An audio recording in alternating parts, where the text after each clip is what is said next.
Bon, je pense que le décor est planté, vous l'avez tous compris. L'heure est grave. Bonjour à tous. Et voilà, 1 an après, me voici de nouveau devant vous. Et c'est toujours aussi impressionnant. À ceux qui ne me connaissent pas, je me présente. Je m'appelle Blandine. L'an prochain, je fêterai mes 40 ans. Et je peux vous le dire, la fête sera belle. Belle, mais certainement différente. Car il y a 4 ans, on m'a annoncé que j'étais atteinte d'une maladie apparentée Alzheimer. Maladie que je connais intimement, car mon papa est également touché et vit désormais en EHPAD, totalement, entièrement dépendant de tous. À ceux qui ne me connaissent pas, je veux aussi dire, ne me regardez pas avec tristesse ou condescendance. Ma vie est belle. Je suis l'heureuse maman de 3 enfants de 11 et 9 ans et mariée à l'homme que j'aime. Avec lui, nous avons décidé, il y a 2 ans, de ne pas nous apitoyer sur l'éternelle question « Pourquoi nous ?», mais plutôt de réfléchir sur le « Pourquoi faire ?». Et c'est ainsi que nous avons créé, avec des amis, l'association Amadiem. Amadiem signifie « aime le jour », car nous pensons qu'une vie belle est possible avec et malgré la maladie. Et que pour cela, il suffit peut-être de changer le regard que l'on pose sur la personne malade. À ceux qui étaient là lors de la dernière université d'été de l'EREMA et qui me regardent peut-être en se disant que la maladie a évolué en 1 année, puisque aujourd'hui, j'ai besoin d'aide. À ces personnes-là, je voudrais dire, ne me regardez pas ainsi. Vous avez tout faux. Et comme le dirait si bien Nicole Poirier, changez de lunettes, s'il vous plaît. Et vous verrez que ce n'est pas à cause de la maladie, mais bien grâce à l'amitié que je suis là devant vous. Ne regardez pas mes manques, mes difficultés, mais admirez tout ce que la vie m'offre encore comme possible. Ne regardez pas Sandrine comme une aide devenue nécessaire à mon autonomie, mais admirez la chance que j'ai d'être entourée d'amis prêts à m'accompagner sur ce chemin.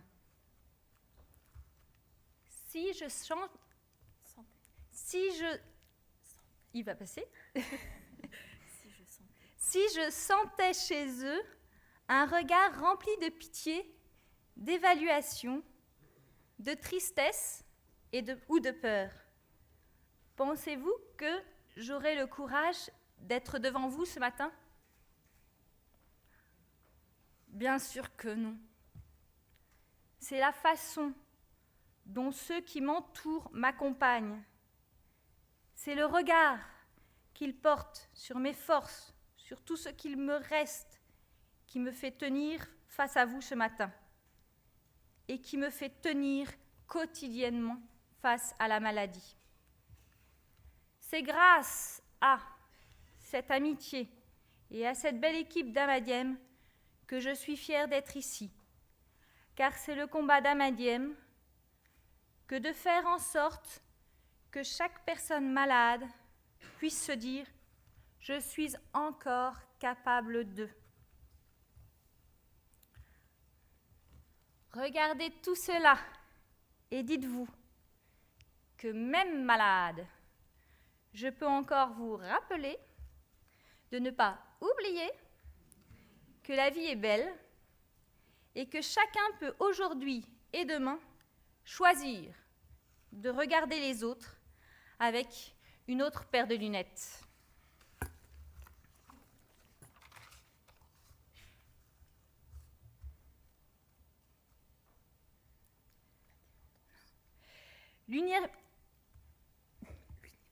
L'université, cette année, porte sur le quotidien.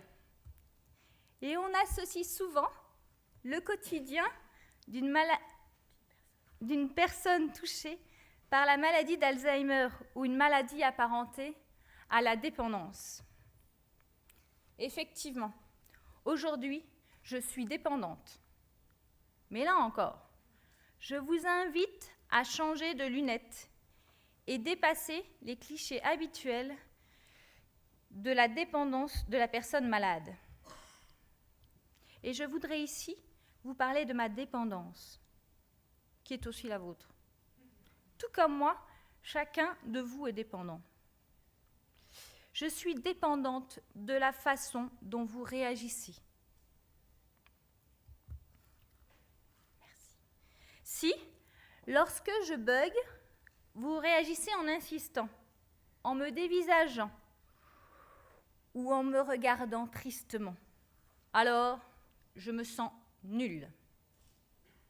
Si, au contraire, vous acceptez mes difficultés comme faisant partie de notre relation, de la façon normale de discuter avec moi. Si, plutôt que de vous bloquer,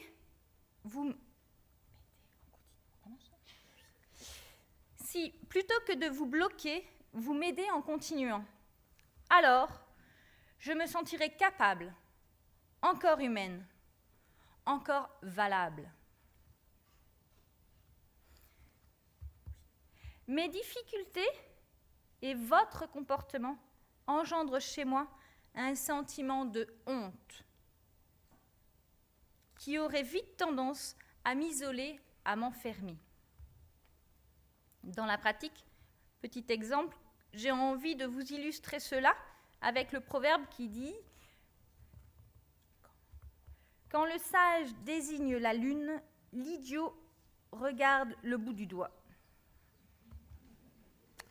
Lorsque je bute sur une phrase, par exemple, si je vous dis « je veux aller »,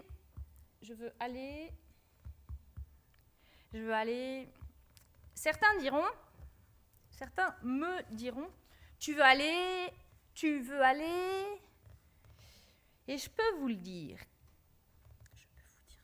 vous dire que cette réaction, tout à fait naturelle au demeurant, m'énerve au plus haut point et me donne des envies de meurtre. J'ai alors le sentiment d'être nulle, que vous êtes complètement idiot, incompétent, ou pire, que vous êtes en train de vous moquer de moi. Vous l'aurez compris, ce type de réponse développe considérablement mon agressivité. Par contre, si vous me dites « à la boulangerie ?» Non. À la boucherie? Non. À la bibliothèque? Non. Sur la Lune? Peut-être. La démarche et mon ressenti sont complètement différents. On cherche ensemble. Vous m'ouvrez des possibles plutôt que d'augmenter mon stress et de fait mes difficultés.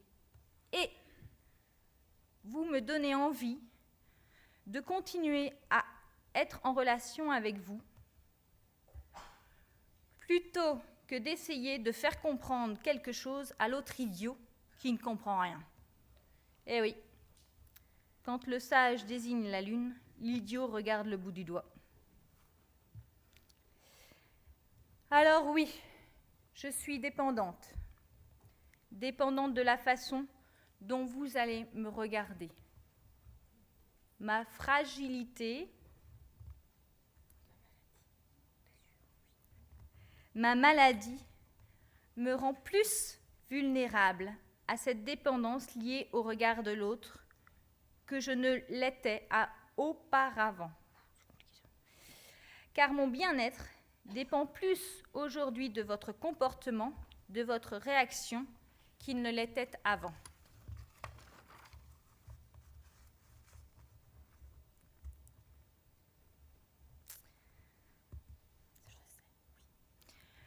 Je sais, enfin je m'en doute, enfin j'espère, qu'il va être question durant ces 2 jours de l'aide et des personnes qui travaillent au domicile des personnes malades, les aidant dans leur quotidien. À ces personnes aidantes, je veux dire, je me suis battue durant 2 années pour vous maintenir hors de chez moi. Femme de ménage, personne pour les courses, aide à ceci, aide à cela. Ma lutte a été effrénée et j'ai commencé tôt. J'ai lutté dès le montage des dossiers. J'y ai mis toute la mauvaise volonté dont j'étais capable. Et je peux vous le dire, j'ai de la réserve et de l'imagination.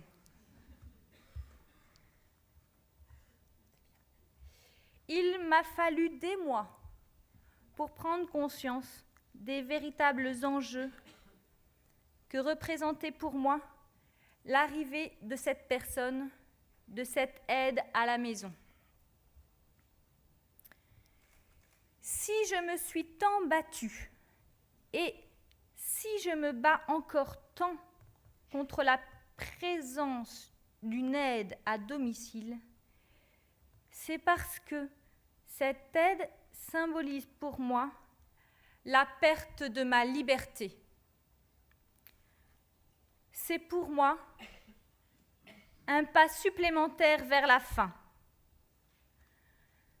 C'est pour moi une preuve tangible de l'avancée de ma maladie. Alors oui, ça me rend agressive.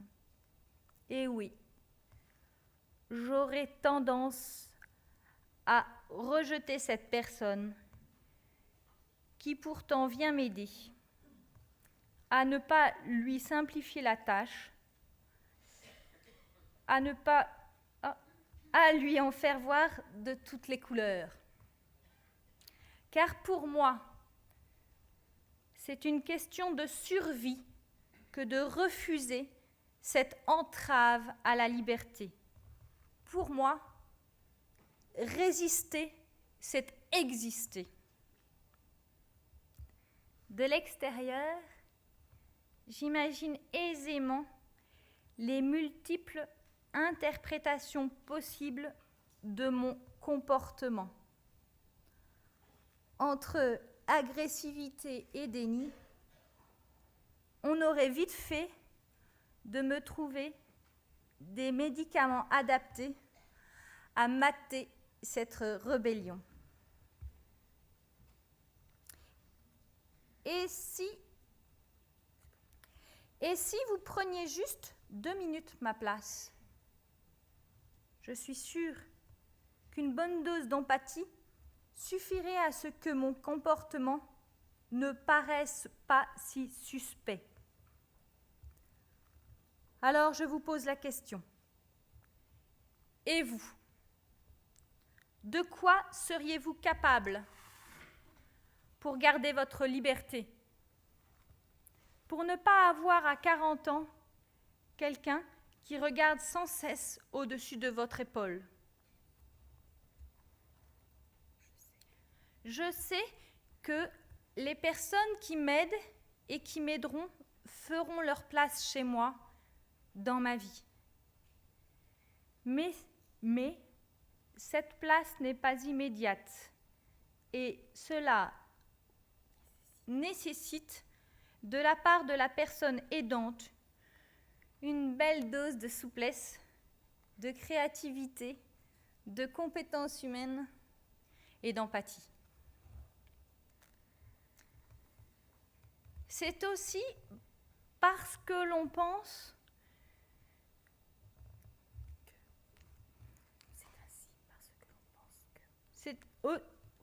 c'est aussi parce que l'on pense que pour vivre ensemble, on a d'autres possibilités, d'autres facilités que les médicaments. C'est parce que l'on pense que la confiance réciproque doit se gagner peu à peu, que Amadiem a souhaité mettre en place une filière d'accompagnement, bien en amont de la maison, une filière qui permettra à chacun de s'apprivoiser tranquillement et de se connaître. Apprendre à se connaître pour savoir, par exemple, qu'une douche peut m'apaiser mieux que n'importe quelle pilule, que lorsque je me mets à pleurer, il suffit de me proposer de m'allonger seule pendant 20 minutes. Et lorsque j'arriverai dans cette maison à Amadiem, ce genre d'information peut tout changer. Ça pourrait sembler miraculeux. Ça ne l'est pas. Non. Mais cela nécessite de l'avoir expérimenté, de m'avoir expérimenté.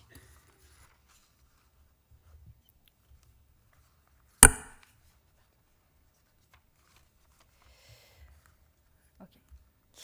La maladie me force aussi à développer ma confiance en l'autre. Lorsque l'on entend Alzheimer, tout le monde, je crois, l'associe à des pertes de mémoire. Or, la perte de mémoire évoque des choses que tout un chacun connaît. Alors, on peut facilement penser que l'on comprend ce que l'autre vit. Après tout, cela arrive à tout le monde d'oublier quelque chose, non ? Effectivement, lorsque j'oublie un mot, il arrive souvent que je sache qu'il existe, mais le mot m'échappe. Je l'ai oublié au sens classique du terme. C'est assez frustrant.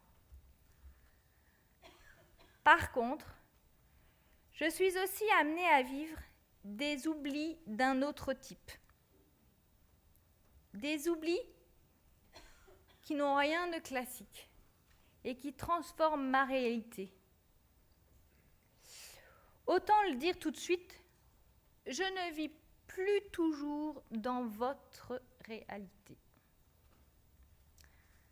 Par exemple, tout dernièrement, je me suis retrouvée bête lorsque je suis allée acheter des Bermudas pour mes garçons au magasin André et que j'ai découvert ébahi et perdu que le magasin André faisait dorénavant des chaussures et plus d'habits. Encore plus idiote quand j'ai eu la bêtise de demander à la vendeuse depuis quand il vendait des chaussures. Depuis toujours, m'a-t-elle répondu. Et les habits alors ? Jamais. Cela n'est pas un simple oubli.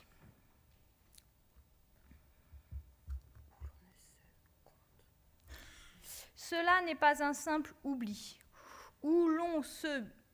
Il me manque un mot. Même les mots, ils partent sur ma feuille. Hein. Alors, je recommence. Cela n'est pas un simple oubli, où l'on se rend bien compte que l'on a oublié quelque chose, mais ici, la réalité a été remplacée pour moi par une autre réalité. André est un magasin qui fait depuis toujours des habits et je dois désapprendre cela pour me rapprocher de votre réalité. Pour vous faire sentir ce changement de réalité à votre tour, imaginez que vous entrez dans Ikea et que vous vous trouvez face à des rayons d'habits. Imaginez ce que vous ressentiriez. 2 possibilités. Première possibilité. Vous n'êtes pas à Ikea. Bon, alors, vous êtes où? Deuxième possibilité. Ikea s'est reconverti. C'est encore l'hypothèse la plus crédible à mes yeux, car visuellement, vous voyez marqué Ikea. Tout est jaune et bleu. Vous êtes bien chez Ikea, mais ils ne font plus. Mais ils ne font plus des meubles, mais des habits. En fait, ça interpelle, non? Ça pose question. Vous vous rendez bien compte que quelque chose cloche. Et voilà. Bienvenue dans mon autre réalité. Autre réalité qui va bien au-delà du simple oubli. Parfois,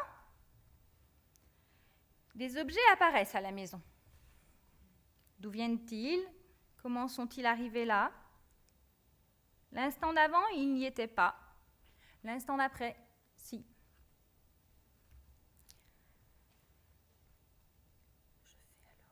Je fais alors appel à toute ma logique. Quelqu'un est-il passé? D'où peut provenir cet objet? Parfois, j'arrive à reconstruire un parcours hypothétique, tout à fait irréel pour moi, mais dont la logique me dit qu'il a dû se passer ainsi. Ce sont juste des exemples pour essayer de vous faire sentir la différence entre un simple oubli et une réalité différente. Pour moi, je n'ai pas oublié, pour moi, je ne l'ai pas vécu. Cette réalité est différente. Elle ne me rend pas forcément moins heureuse au quotidien, sauf quand je suis persuadée que tel ami ne donne plus de nouvelles alors qu'il vient de passer. À moi, alors, d'apprendre à poser les questions et à vous d'accepter cette différence. L'accepter en ayant conscience de la confiance qu'il faut que j'ai en vous pour effectivement accepter que si vous me dites être passé, c'est que vous êtes passé. Même si je n'en garde aucun souvenir, même si pour moi cela n'a pas existé. Imaginez la confiance qu'il faut en l'autre pour se dire « je déconne peut-être ». Je dois donc modifier l'image que j'ai des événements ou des choses. Lorsque je reproche à ma meilleure amie de ne pas m'avoir annoncé une bonne nouvelle et qu'elle me dit me l'avoir dit, je dois lui faire confiance et arrêter de me faire confiance.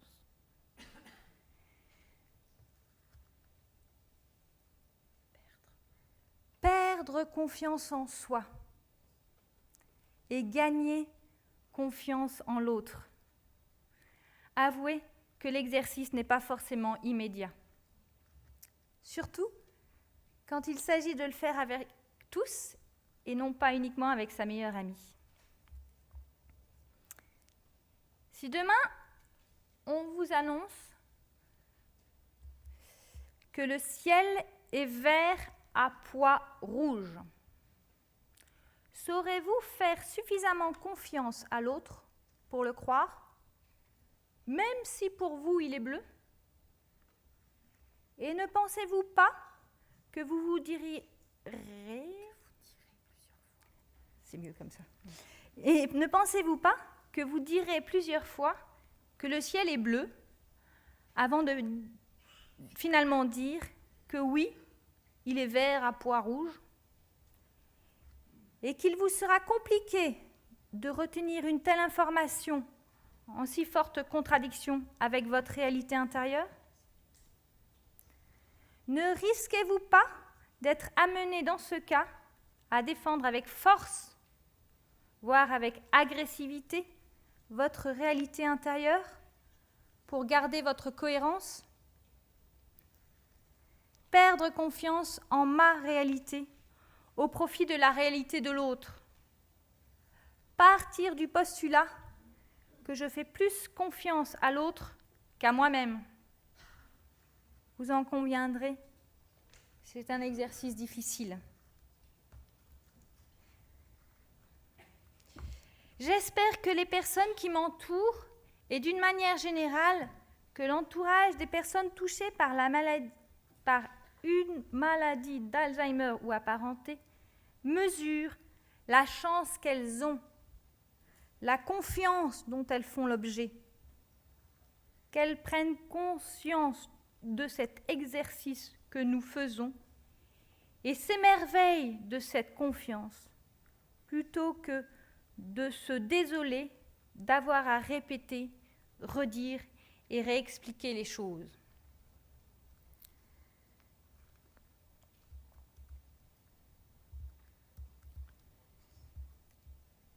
Il est parfois de bon ton de donner la parole à la personne malade. Mais ce n'est pas suffisant de donner la parole à la personne malade. Encore faut-il l'entendre. Tout à l'heure, je vous ai parlé de plein de choses.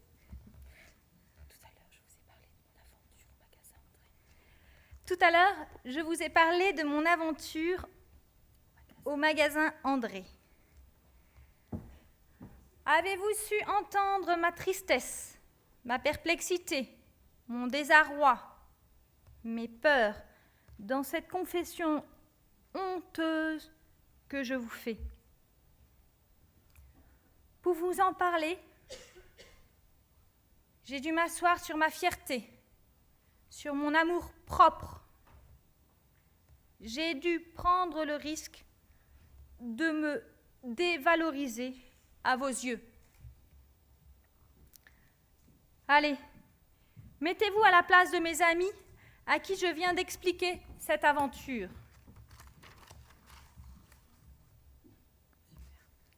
Et je vous invite à vous demander quelle serait alors votre première réaction? Je suis sûre, car je le vis très régulièrement, pour ne pas dire systématiquement, que bon nombre d'entre vous essaieront de me rassurer. Ce n'est pas grave, ça arrive à tout le monde. Ah bon? Moi, ça m'était encore pas arrivé. Ok, ce n'est pas grave. Ok, il n'y a pas mort d'homme, ni même de blessé. Tout cela, je sais. Ok, ce n'est pas grave. Mais ne fermez pas la porte que je vous ouvre. Ne me laissez pas seule face à cela, en tentant si amicalement de me rassurer, de minimiser. Demandez-moi plutôt comment je me sens. Aidez-moi à exprimer ce ressenti. N'ayez pas peur. Je vous ai tendu une perche. Saisissez-la. Vous me permettrez ainsi de refermer moi-même la porte sur ce que je viens de vivre.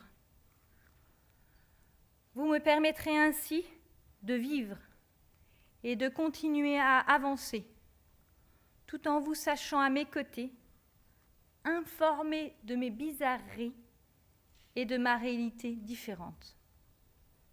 Voilà. C'est juste une proposition. Mais je m'interroge et je vous pose la question.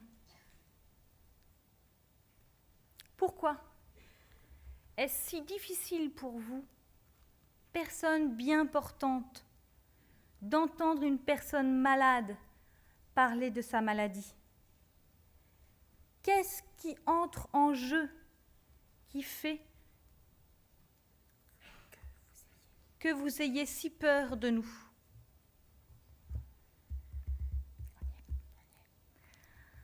En conclusion, Amadiem a ainsi le souhait d'accompagner, avec empathie, les personnes malades jeunes et leurs familles, et de leur proposer une maison qui soit à l'image de la maison Carpe Diem au Québec,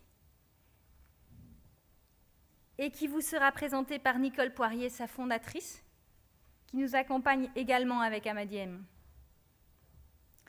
Loin d'être utopiste, ce projet, grâce à l'engagement fort des membres d'Amadiem et des responsables politiques nationaux et locaux, devient une réalité. Et la maison ouvrira ses portes dans 3 ans. Alors voilà, c'est la fin. Parce que Amadiem me permet de changer le regard que je porte sur ma maladie et souhaite changer votre regard sur les personnes malades. Parce que Amadiem, avec son parcours et sa future maison, me permet aujourd'hui d'envisager un avenir qui soit apaisé. Parce que Amadiem me permet non pas de regarder ma malchance, mes difficultés, mes manques, mais de regarder vers l'essentiel. Grâce à tout cela, maintenant, j'espère pouvoir faire le pari de l'abandon dans la confiance et conclure comme Etty Hillesum: je suis de ceux qui préfèrent continuer à se laisser flotter sur le dos, les yeux tournés vers le ciel. Merci à vous pour votre écoute. Je vous souhaite une belle journée.